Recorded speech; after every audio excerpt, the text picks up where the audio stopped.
औज़ु बिल्लाहि मिनश्शैतानिर्रजीम बिस्मिल्लाहिर्रहमानिर्रहीम। शुरू अल्लाह के नाम से जो बड़ा मेहरबान और निहायत रहम करने वाला है। तमाम तारीफ़ें उसी के लिए हैं जो तमाम जहानों का पैदा करने वाला है। और लाखों करोड़ों दुरूद व सलाम हज़रत मोहम्मद सल्लल्लाहु अलैहि वसल्लम पर। अस्सलामु अलैकुम व रहमतुल्लाहि व बरकातुहू। यूनुस अलैहिस्सलाम ने ये दुआ जब पढ़ी थी तब कि जब अल्लाह पाक के अज़न से मछली ने उनको निगल लिया था। और जो है क्या कहते हैं, मछली जो है वो जब निकल लिया तो मछली को अल्लाह पाक ने हुक्म दिया था कि वो जो है यूनुस अलैहिस्सलाम को खाएगी नहीं बल्कि निगल लेगी। तो वो उनके पेट में कैद थे, मछली के पेट में, यानी कि अंधेरा था वहाँ पे और कैद भी थी और तन्हाई भी थी। ठीक है, एक खौफ था जिसकी वजह से जो है वो यूनुस अलैहिस्सलाम बहुत परेशान थे और अल्लाह पाक से जो है वो दुआएं तलब कर रहे थे।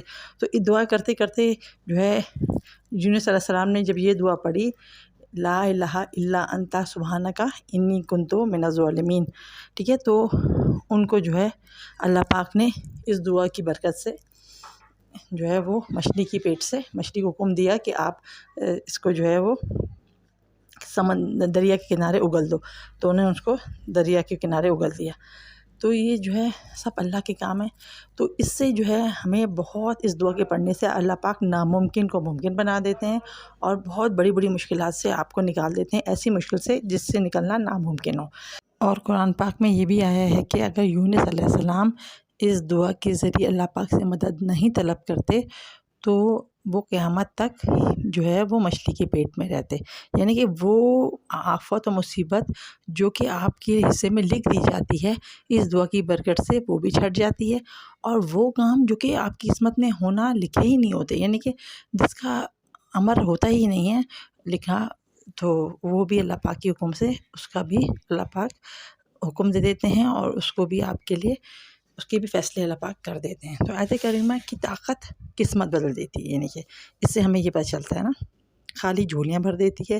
ठीक है, तो इस सिलसिले में मैं आपको कुछ वज़ाइफ बताऊंगी आगे चल के। और इसमें जो है वो आयत करीमा, इसको आयत करीमा कहते हैं, ला इलाहा इल्ला अंता सुब्हानका इन्नी कुन्तु मिनज़ ज़ालिमीन को आयत करीमा कहते हैं।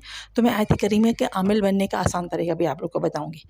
किसी पर फ़ुक़र हो, तंगदस्ती हो, बीमारी हो, गुर्बत हो, बेऔलादी हो, परेशानी हो, दुनिया का कोई भी नामुमकिन केस, अटका हुआ काम हो, ठीक है, नामुमकिन मसला हो, ठीक है, हमारी ज़िंदगी में बहुत सी उलझनें होती हैं, ठीक है, कोई भी उलझन हो, ठीक, ज़िंदगी की ऐसी परेशानी जिससे हमारे मुताबिक अब सिर्फ मौत ही टाल सकती है, आयत करीमा के तमाम निज़ाम को बेहतर करके इसको बिल्कुल फ़िक्स कर सकती है इंशाअल्लाह, इस काम को अल्लाह के हुक्म से।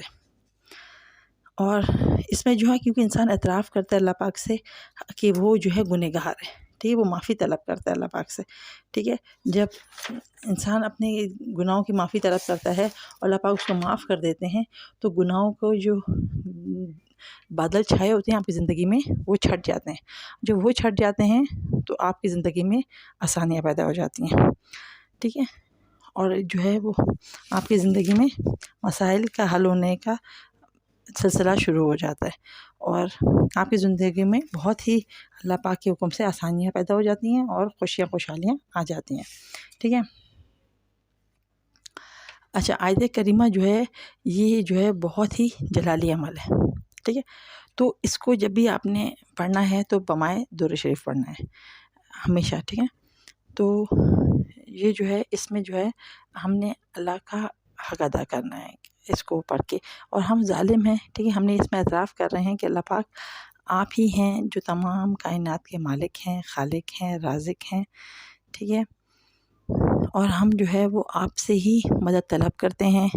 इसमें अल्लाह पाक की पाकी बयान की गई है, अल्लाह पाक की बड़ाई बयान की गई है। ठीक है, इसमें कलमे की हकीकत बयान की गई है कि नहीं है कोई माबूद सिवाय अल्लाह के। ठीक है, और मतलब सुभान अल्लाह, यानी कि अल्लाह पाक की तारीफ़ है इसमें कि अल्लाह सबसे बड़ा, सुभान अल्लाह, अल्हम्दुलिल्लाह। तो इसी तरह अल्लाह पाक के इसमें सिफ़ात बयान की गई हैं। अच्छा, इसको इसमें आज़म भी कहा गया है। एक हदीस के मुताबिक इसमें आज़म मख़फ़ी है, ये इसमें आज़म है, इसके ज़रिए आप दुआएं कबूल करा सकते हैं अपनी।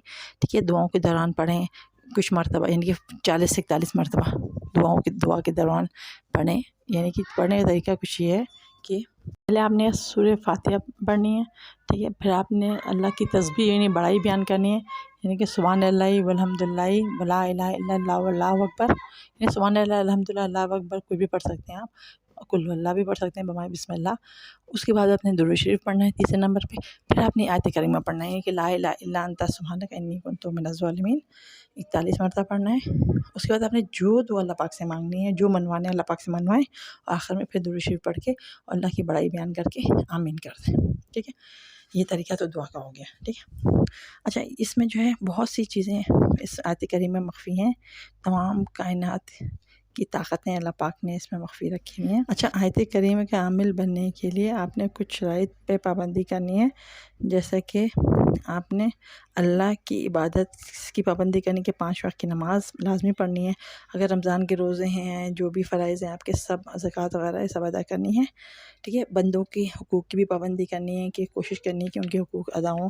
लोगों के बारे में नेगेटिव ख़यालात नहीं रखने, नहीं दिल में कोई ख़यालात लाने हैं नेगेटिव किसी के बारे में, ठीक है। हर एक के लिए रहम और रहमत के ख़यालात और तसव्वुरात रखने हैं। अच्छा, पढ़ाई के ज़रिए जो आमिल बनने का तरीका है, उसकी तादाद 1.25 लाख है, क्योंकि यूनुस अलैहिस्सलाम की जो कौम है उसकी तादाद भी 1.25 लाख थी, ठीक है। तो उसके हिसाब से उलमा ने कहा है कि इसकी तादाद 1.25 लाख है आलिम बनने के लिए, ठीक है। और वैसे भी अगर इसको कोई ख़त्म किया जाता है ना, कि सरवर अली ख़ान साहब कहते हैं, मुफ्ती मोहम्मद सरवर अली ख़ान साहब के, जो 1.25 लाख का ख़त्म करता है किसी भी नामुमकिन काम के लिए, ठीक है, एक ही नशस्त में करना है।